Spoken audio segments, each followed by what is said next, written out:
just wanna be with you. Giving to your local church should be easy, and with Tidely, it is. Just download the app and securely register your credit or debit card. You're done. Now you can give during church services or anywhere else.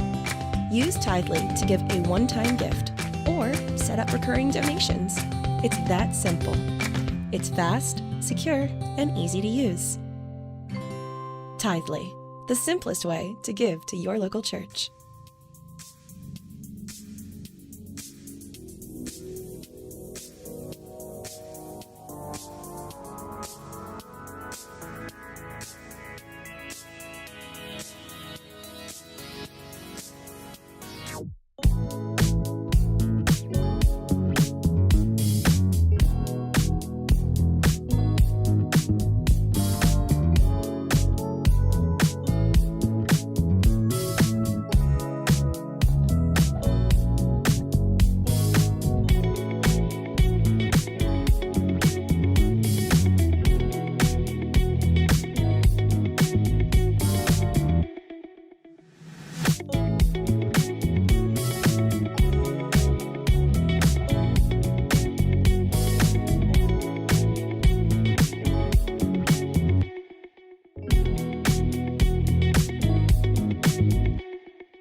You got it? You ready to sing it with your heart and soul? Yeah? Okay, here we go.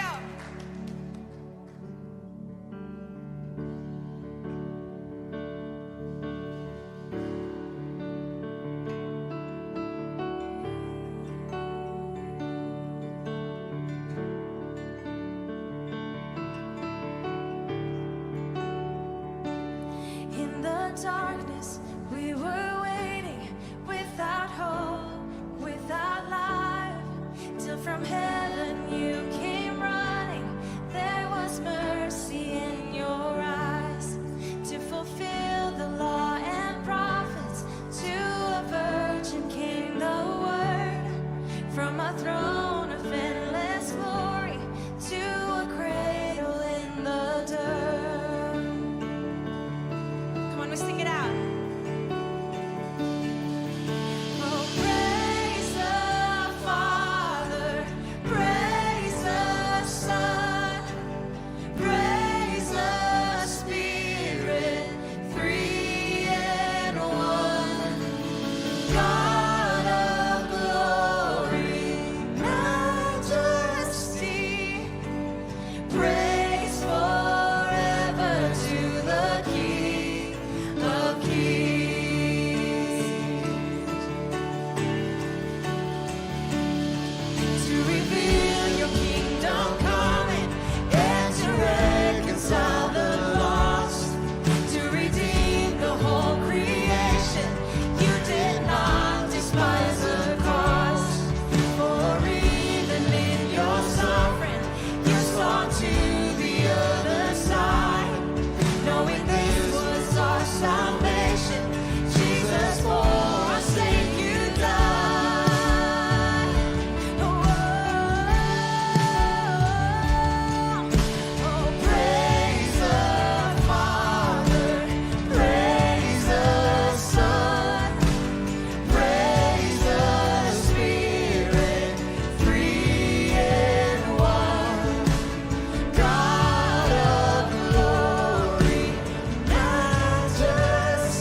Death could not hold you down. You are the risen King, seated in majesty. You are the risen King, 'cause death could not hold you down. You are the risen King, seated in majesty. You are the risen King.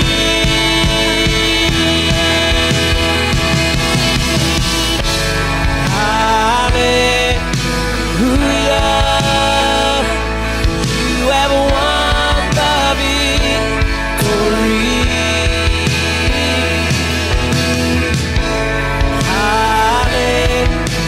Hallelujah. You have won it all for me. Death could not hold you down. You are the risen King, seated in majesty. You are the risen King.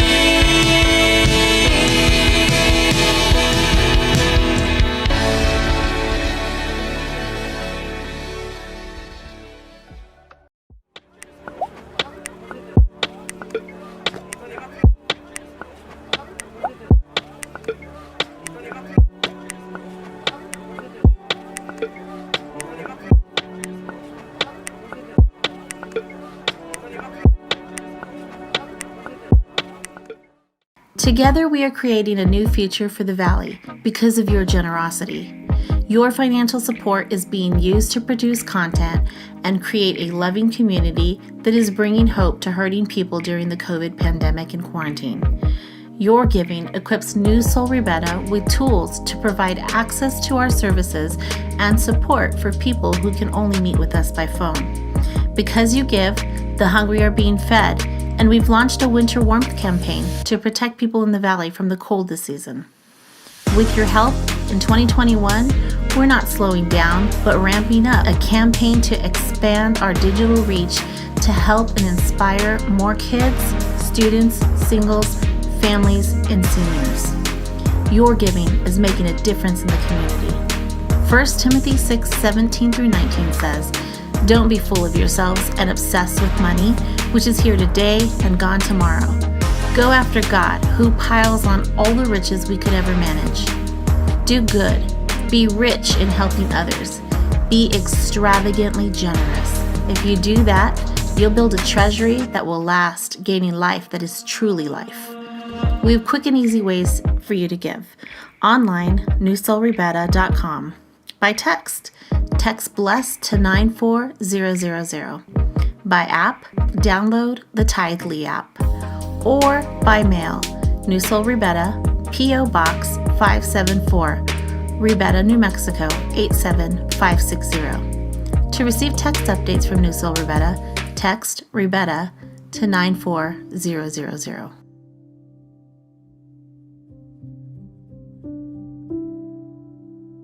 Hi, Newsoul Ribera. Happy Easter. If you're joining with us for the first time, I'm so glad that you're joining with us today. My name is Steve, and I'm the lead pastor here at Newsoul Ribera, and I just want to welcome you. I'm so glad you're joining us. Regardless of your faith background or where you're at in your life right now, you're welcome, and I'm so glad you're with us today, connecting with us. I bet you can guess what I'm going to talk about. The resurrection of Jesus from the dead. That's what Christians all over the world are talking about this weekend. It's a really big deal. It's our Super Bowl. And it's a really big deal because the story of Jesus isn't worth telling if he's dead. If Jesus is dead, then you don't ever hear about Jesus. There is no church. There's no me. There's no Methodists or Presbyterians or Baptists or evangelicals. There's no Christians of any kind, of any brand. There's no Jesus. You wouldn't have heard of him. He was a carpenter from Palestine, born 2,000 years ago. He didn't own lands. He didn't win any great victories. He wasn't the governor of anything. This is it today, Easter. This is everything. If Jesus doesn't resurrect from the dead, we're not having this conversation. So who is Jesus? That's a question I think everyone should ask themselves. It's one of the most important questions I think you could ever ask yourself in life is, who is Jesus? You see, if you're new to Newsoul Ribera, we don't believe that Jesus is the Son of God. We don't believe in him because the Bible tells us so. In fact, if Jesus isn't raised from the dead, there is no Bible. There's no reason for a Bible. When I was a kid, for Easter, I was very immature and very dumb, obviously. And I used to think that Easter meant like, yes, we win. Like against all the other religions of the world, the Hindus and Muslims and Buddhists, like we win. Our guy rose from the dead, yours did. And it's kind of like we won, like it was a game or something. I'm grateful that I've matured in many ways. But especially in this way, I realized that Jesus' resurrection from the dead isn't like winning a game. It's so much bigger than that, so much more significant than that. We believe in Jesus and that he rose from the dead because Matthew told us so. Matthew wouldn't have written his book and we wouldn't have his letter today if Jesus didn't raise from the dead. Because see, he was an eyewitness. He was a Jewish tax collector. And he writes about the crucifixion and resurrection of Jesus. Peter, one of Jesus' followers, dictated his eyewitness account to Mark in the gospel. And he writes 2 letters that also prove that he believed that Jesus rose from the dead, that he saw him, that he talked with him, that he met him after he had come out of the tomb and out of the grave.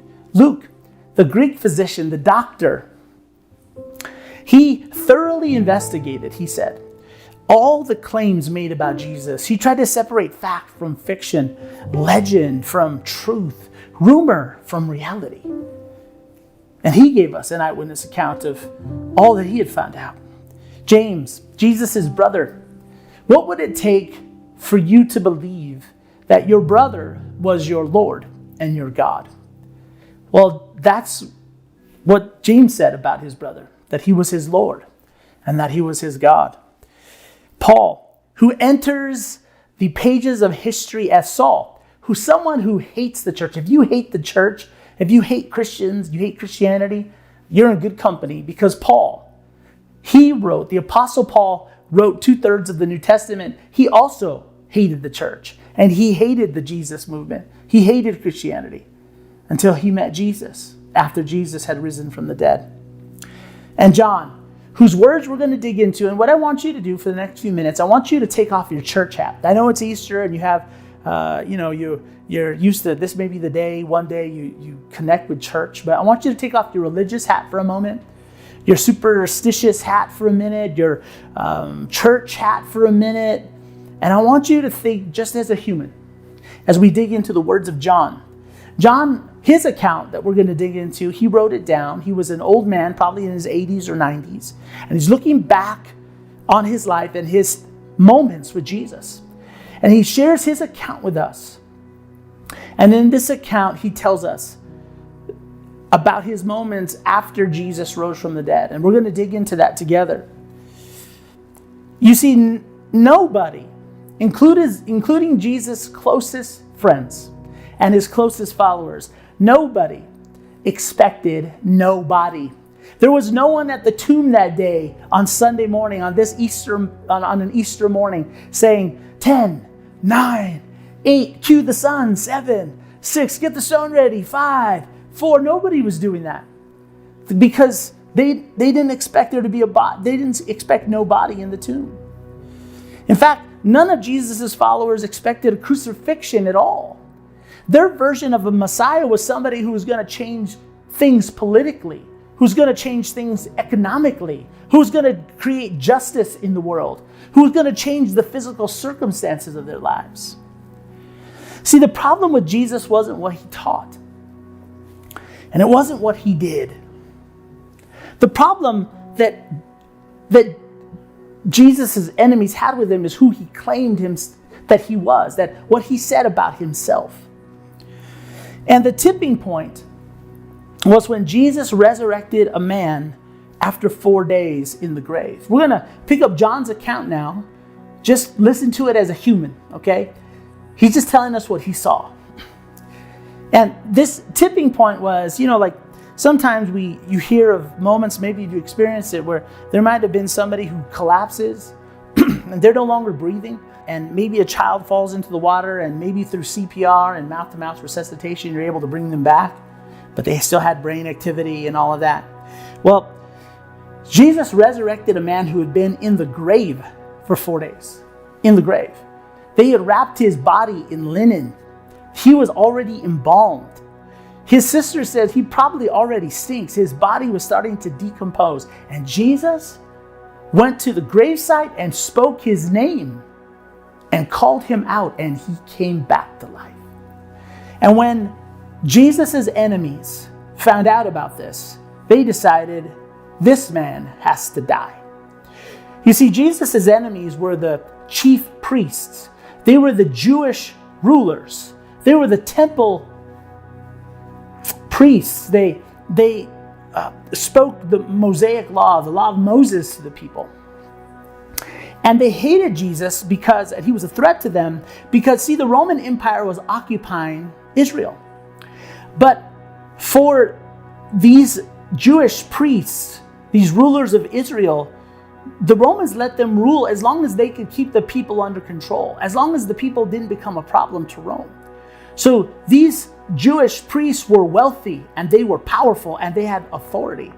And they liked those things very much. And if Jesus started to gather a following around him, and the Romans thought that he was a threat, they would remove these priests from their position, their power, and their wealth. When this happened, when the resurrection of Lazarus happened, the news, as you can imagine, spread throughout the surrounding towns and villages. Like, this is the Messiah. We have been waiting. This is the guy who has been, his prophecy of him coming has been foretold. He's the chosen one. He's the one who's going to overthrow the Roman Empire. He's going to be the king. He's going to restore Israel to its rightful place in the world. And it wasn't that too few people believed in Jesus, it was that too many believed in Jesus. The conspiracy and the plot to kill Jesus was on. And in the next few moments and days afterwards, the Passover was about to begin. Now, the Passover for the Jews was like Thanksgiving or the 4th of July or Christmas for us. And the Passover was where relatives would come in from out of town, and they'd gather together and they would feast, and they'd enjoy each other's company, and they would celebrate. It was a holiday. And it was happening in the biggest city in Jerusalem. Jesus was going to Jerusalem to celebrate the Passover. See, the Passover was the time when God brought the nation of Israel out of Egypt when they were slaves, and created a special relationship with him. And the city was packed with people for a long holiday weekend. And as Jesus enters the city, Jesus' enemy's worst nightmare happens. Thousands of people line the streets as he enters the gates of the city. And they are chanting his name, and they are praising his name, and they treat him like he's a king or a general coming back from battle. And Jesus' enemies are like, we've got to get rid of this man. We've got to get him away from the crowds. We've got to get him isolated. We've got to arrest him, put him through some type of quick trial, get him to the Romans, and let them crucify him. Because we don't want to be responsible for the death of this man, but we've got to get rid of him.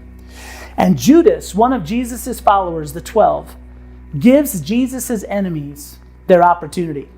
He decides to trade inside information for money.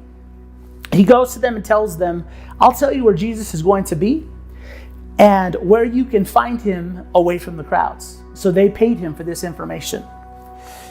Now, Jesus was enjoying the Passover meal. Judas went back to the 12, rejoined them. And Jesus' followers were thinking, this is it. I feel like momentum is building. Like, we've seen this man do miracles. He's calmed the sea. He's opened blind eyes. He's healed people who were lepers. He's healed people who were lame forever. He's raised somebody from the dead. The momentum in the crowds are shifting. They're chanting his name. Something big's about to happen. And they felt like they were on the ground floor of something brand new. And when the Passover meal was being served, Jesus got the bread and he got the wine and he said, I am creating a new covenant with you. This body and this wine is a new covenant, a new agreement, a new contract with you. Now, Jewish people at that time, people in Israel, they knew all about covenants because that was what their relationship with God was created from.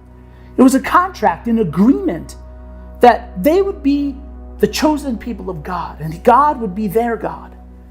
And if they met a certain amount of requirements, God would bless them and watch over them and keep them. And Jesus was saying, I am replacing that old agreement and I'm making a new agreement, new covenant. And this agreement isn't just for Israel. It's for the entire world. It's for all of humanity. And it only has one command, not 10 commands, not 600 commands, just one. That you love one another as I have loved you. So the meal is over. Sure enough, Jesus is vulnerable. Judas delivers on his word. The temple guards see Judas kiss Jesus on the cheek and they arrest him. And they whisk him away to an illegal trial.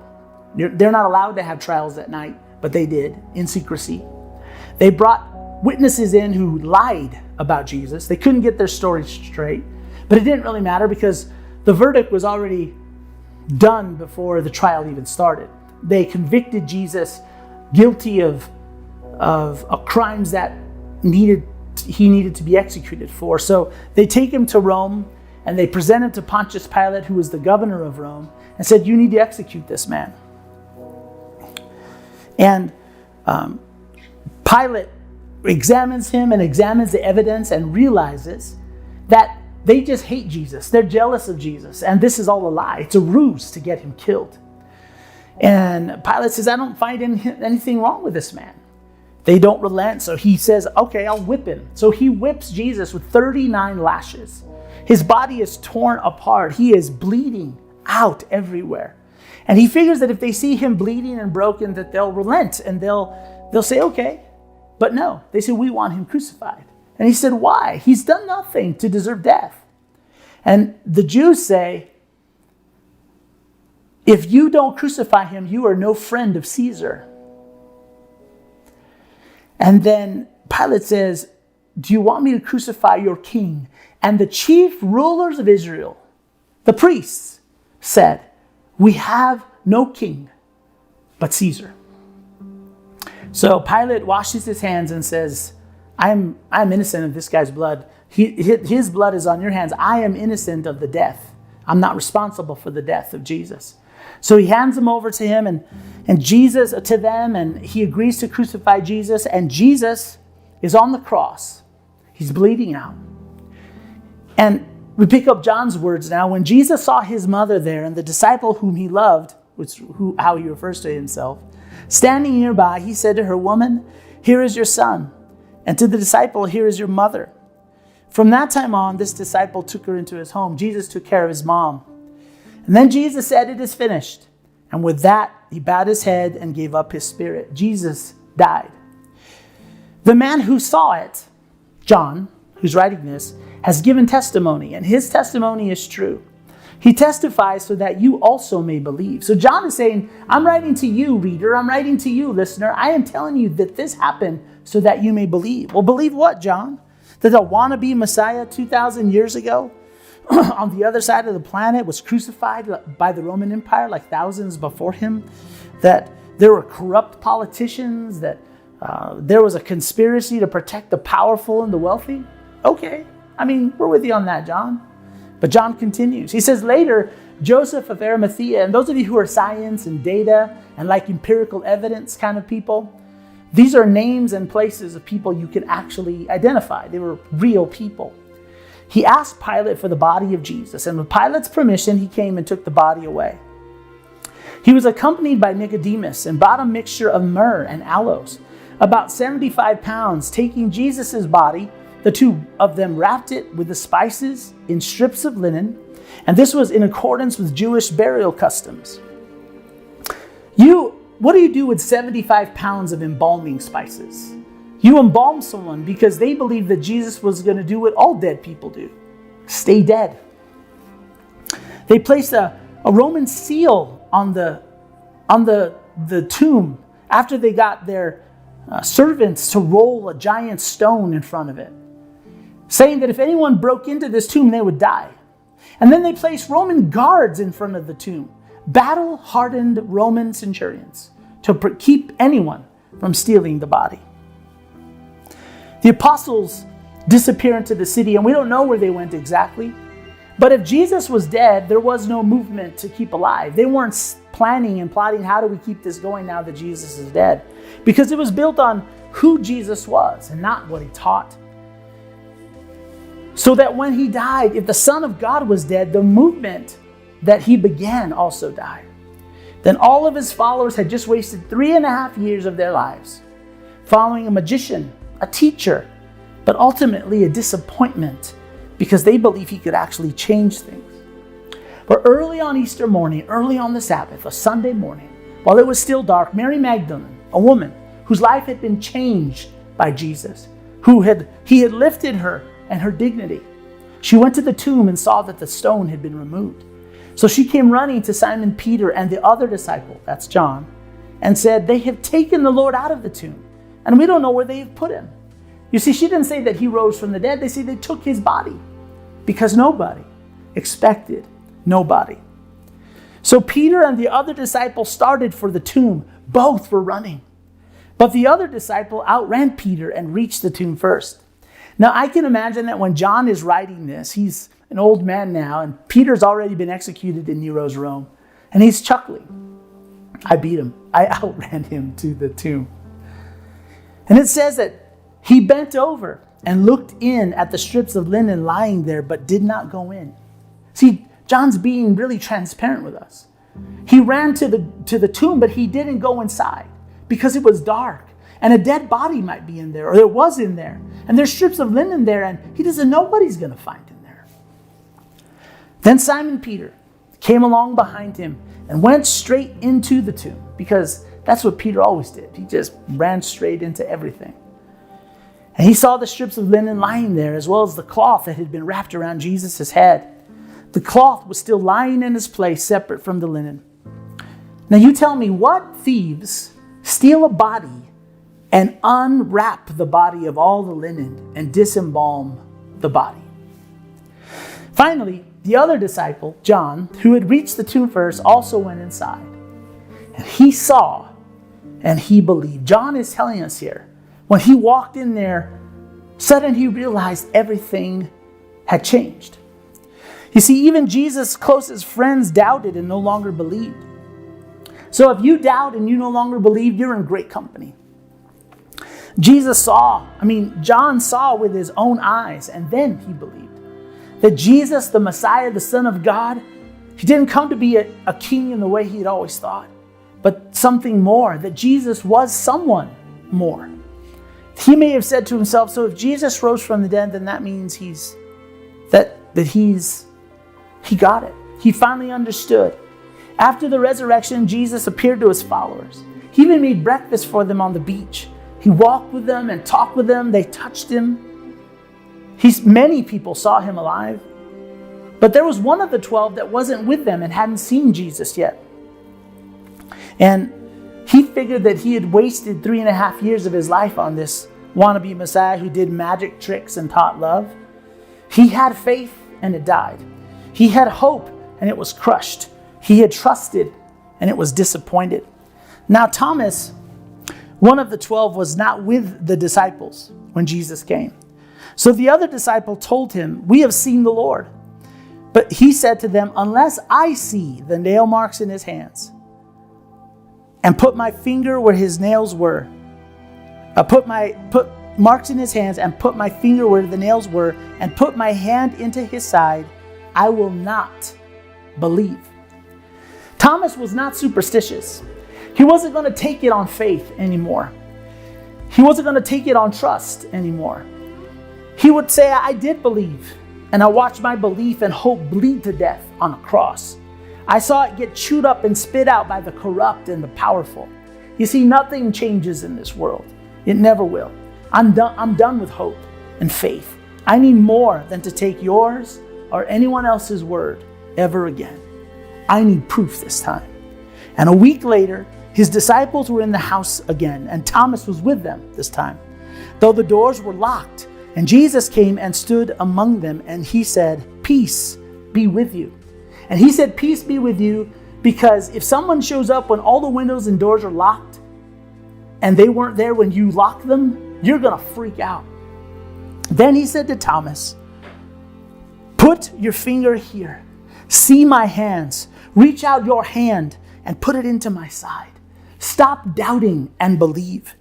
Jesus showed up to talk to Thomas. He showed up to talk to one person. One person was that important to him. How did Jesus know what to say to Thomas? He knew exactly what Thomas needed. He knew what Thomas was struggling with. He said, stop second guessing, Thomas. Stop hesitating. Stop asking, well, what about and what if and how do you explain? Jesus said, here is your proof and your answers to your questions. Believe what your eyes see and what your ears hear, what your fingers and hands tell you. Then Thomas said to him, my Lord and my God. Thomas got it. He understood after all the teaching, after all the miracles, nothing else made it come clear to him. But when he saw Jesus alive again, he understood who he was talking to and who Jesus really was. Then Jesus told him, because you have seen me, you have believed. But blessed are those who have not seen and yet have believed. Jesus said, you believe in me because you've seen me. And none of these others around you, these other followers, none of them believed either until they saw. And John is writing these words of Jesus, and it's almost like he's saying, you, reader, you in the future, you who will hear this story one day. It's like Jesus is saying, wherever you are and whenever you are, blessed are you who believe, even though you haven't seen like these have seen. Jesus performed many other signs in the presence of his disciples, which are not recorded in this book. But these are written that you may believe that Jesus is the Messiah, the Son of God, and that by believing you may have life in his name. Why should we believe you, John, as you write this? Because the buried body of Jesus came back to life. And it proved that he really was more than a moral teacher and a magician or a religious figure. If John were here today, instead of me talking to you and telling you what he saw and what he touched and what he heard, this is what he would say. I recorded these things for you, that you may believe, like I believe. Like those who were with Jesus that day believe, that he rose from the dead, that you may have life. Not existence, but life. For God so loved the world, John would say, that he gave his one and only Son, that whoever believes in him shall not perish, shall not be lost to God, but have eternal life. This is the good news. This is the gospel. We hope that this Easter you would believe John's account. And we invite you, just like John did, to trust in Jesus. After this song, there will be some information that comes up on the screen that tells you how to connect with us and how we can help you in your journey to experience the life we've been talking about. I invite you to join us in this song as we sing together. How great the chasm that lay between us, how high a mountain I could not climb. In desperation I turned to heaven and spoke your name into the night. Then through the darkness your loving kindness tore through the shadows of my soul. The work is finished, the end is written. Jesus Christ, my living hope. Oh, who could imagine so great a mercy? What heart could fathom such boundless grace?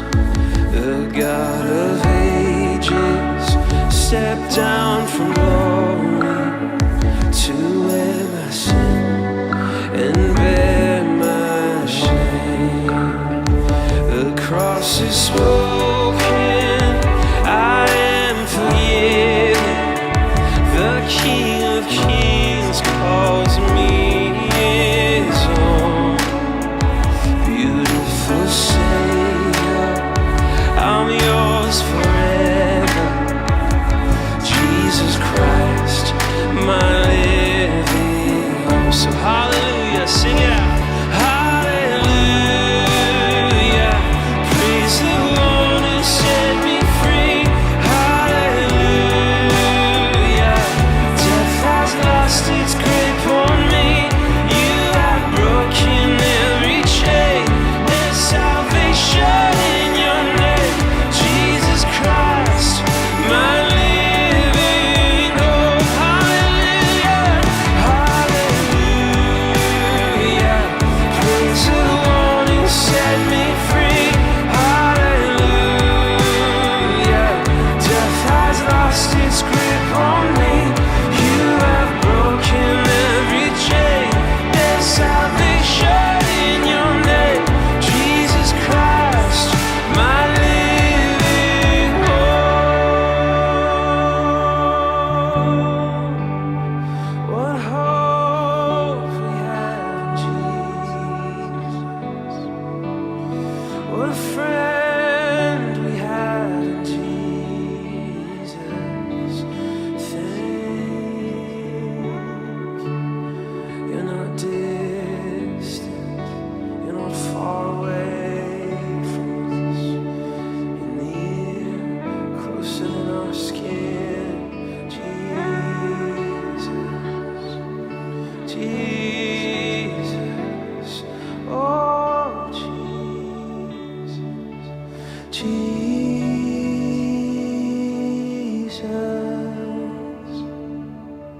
Jesus,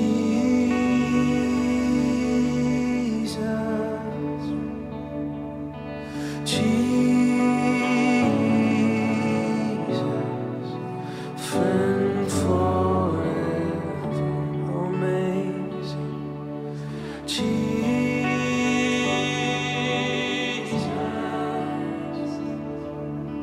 Jesus,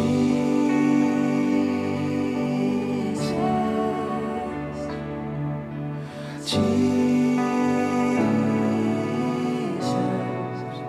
friend forever.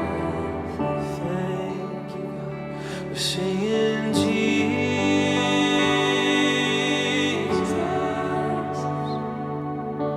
Jesus,